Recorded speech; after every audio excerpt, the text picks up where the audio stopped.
And we're working on not only a plan, but really what will be our actions based on what is going to be the ballot question of the next election. But that's their narrative. But it's working for them. Well, you know, now we have somebody that is coming in. And then I just realized at the same time, it's not funny because she's in a very important position right now. I mean, what does it say? That, like, obviously there's no respect on the other side. We never talked about it in during the election.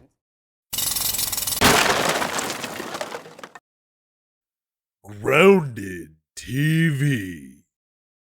Foreign Affairs Minister Melanie Joly is here to talk more about that response. Hi, Minister. Good to see you. Thank you for making the time. Good to see you, Rashi. Thank you. Before I ask you more questions about what Canada plans to do, I did want to ask about the Liberal leadership because you announced late in the week that you had ultimately decided after reflecting not to enter the race. Yeah. Is that, as you said in your statement, solely about kind of this fight against the threat coming from south of the border, or were you worried about your party's prospects? Well, I think that I had to ask myself two questions because I had many meetings with my key organizers, with friends, with my family, and I received a lot of support from across the country. And the first question I had to answer was, am I ready to become the first woman leader of the Liberal Party of Canada? And the answer was yes. And the second question was, am I ready to step away from my responsibilities being the Foreign Minister of Canada at a crucial time between Canada and the US? And the answer actually was no. And I can't do both. So I decided to choose my country, put my country first. And based on that, I'm going to Washington next week.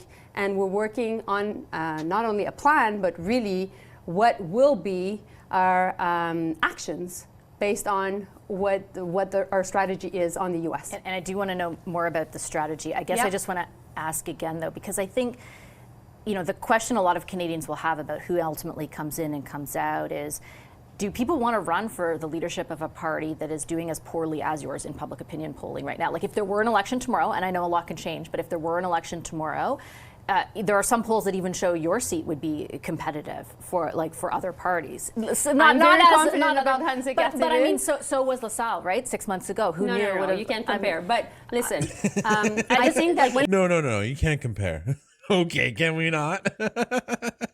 This is gonna go so well. I'm so happy this so far. Let's see how this goes.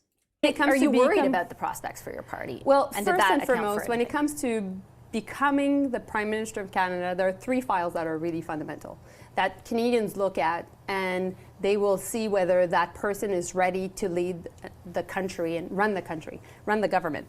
It's the economy, it is the Canada-US relationship, and it is national unity, including Quebec.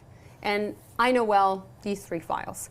Now, when it comes to what is going to be the ballot question of the next election, it will be about Canada-US.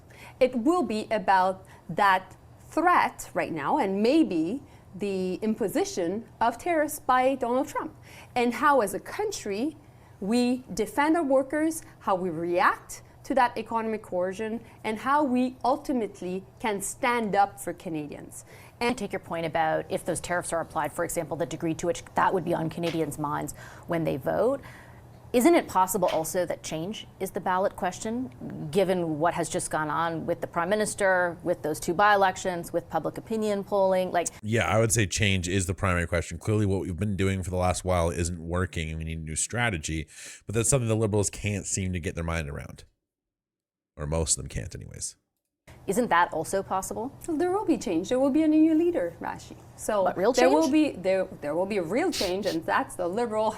Are you sure? Because the Conservative slogan is just like Justin. Yeah, but that's their narrative. But it's working for them. Well, you know, now we have somebody that is coming in.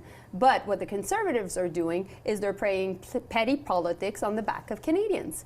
Because what we need to do right now, when it comes to Canada-US, it is we need to be united. We need to put the country first. Every single leader in politics right now should be putting country first. Isn't there an argument to make, though, that the Prime Minister has not put Canadians first? I mean, ultimately, he took so long to make... Look at this, guys.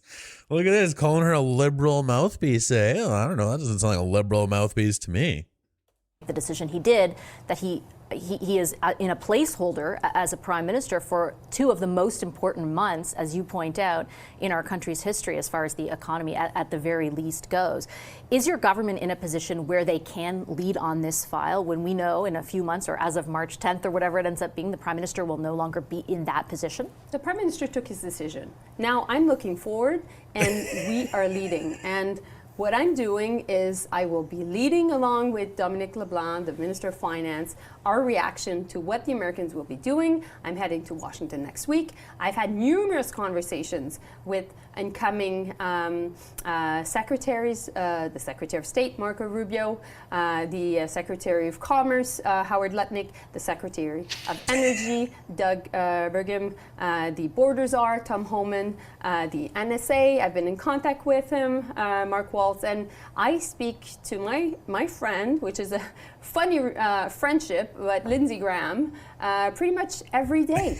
So we're doing the work, I'm doing the work, and I'll continue to do that. So let me ask you, because despite... Out of all the Liberals doing their little media tour, this is the best interview yet. I feel like this and the Jonathan Wilkinson ones were the ones I was just like, what is wrong with these people? Like, you did not think this through, did you, before you came on here?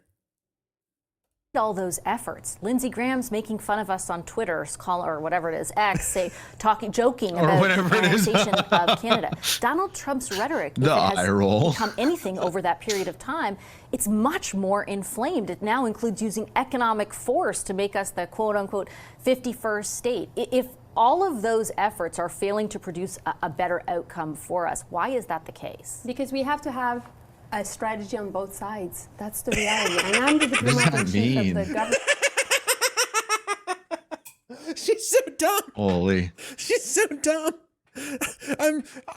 I'm laughing, but part of me is also worried because she's in a very important position right now in terms of. That was a big laugh, dude. That was like Joker it's laugh. Funny, and then I just realized at the same time it's not funny because she's in a very important position right now, and it's a little scary because she doesn't sound very intelligent to me. Government of basically of the country, and my job is to have tough discussions with leaders and folks that sometimes I don't agree with, and sometimes is to create also really good working relationships, and that's what I do. So if these tariffs are applied as he has threatened them to be, which we don't know the case, he hasn't announced that, the specifics of it, but he's saying 25%. I was interviewing 6 economists, the top 6 economists, the chief ones for all the big banks the other day. And collectively, they said the hit to the economy, we're looking to the tunes of millions of jobs. You're looking at a 3% contraction and essentially an immediate recession. So it's in that vein, against that backdrop, I ask you about what retaliation would look like. Is your government prepared to cut off supplies of energy, for example, to the United States? What I can tell you is everything is on the table. And that's the conversation we will have, the Prime Minister, Minister LeBlanc, and myself, with the premiers next week. And that's a conversation also I'll take to Republican senators and key Republican decision makers in Washington next week. Because this is indeed a decision that would be taken by President-elect Trump that would have devastating impacts on Canadians. And so for those who are watching us right now, it is important to understand that the threat is real and we're acting on it. And that's why I'm calling every political leader in this country to be on board, because this is not time for division, this is not time for weakness, this is time of strength and unity. I guess I would just ask, though, if you are coming from, because it's not just the Conservatives, it's all the opposition parties, and the issue is like they're becoming even more critical because they would argue, I think, the Prime Minister has put the country in this spot by making the decisions he did when he did. Yeah, exactly. He did. He did put us in this horrible spot, because and the spot where it's like no one even seems to be in charge. And he's just off doing talking with Jen Psaki, talking with Trump's like number one.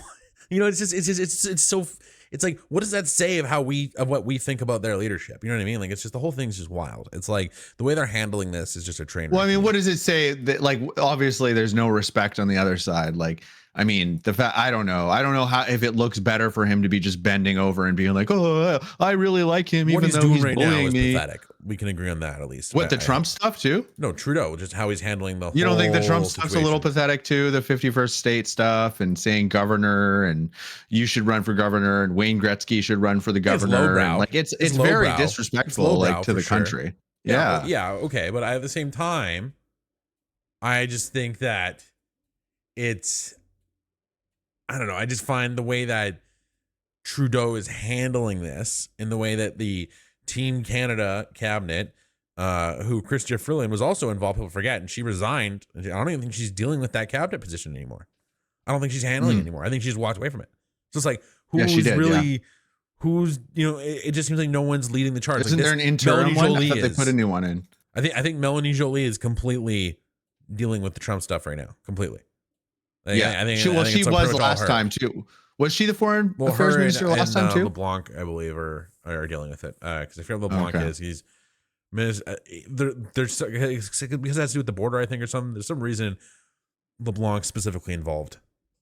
Yeah, and I'm not saying it's not your decision to make, obviously, but he is the leader of your party. By waiting until when he did, we're in a more vulnerable place where, no one is really sure of exactly what's going to happen or what your government is going to pursue. Can you impart a sense of confidence on Canadians that your government can navigate this despite the weakened position we find ourselves in? Let's not fall into the narrative that Canadians were looking for this. In reality? That Canadians did anything wrong to attract any form of tariff threats. That's a false narrative. No, that's not the narrative. The narrative is the question is around the Prime Minister's decision and his timing. He had multiple opportunities to do what he did. I've had many conversations with the Foreign Minister of Mexico, with the Foreign Minister of Denmark, with what does this have to do with what you're talking about? Trust me, nobody was rambling. Completely looking forward to everything that President-elect Trump has said since he's been elected. And by the way, he never talked about it during the elections. We're reacting to his new rhetoric. Now, we've gone through Trump 1.0 administration. We've gone through tariffs because he has imposed in the past tariffs on steel and aluminum. We had a strong response at the time. We did a dollar for dollar retaliation package, and we were very specific, very surgical how we were reacting. That's what we'll do. But at the same time, 25% on the entire Canadian economy is extremely important. So that's why we have to put everything on the table. Okay, Minister, I'm going to leave it there. Thank you very much for your time. As always, I appreciate it.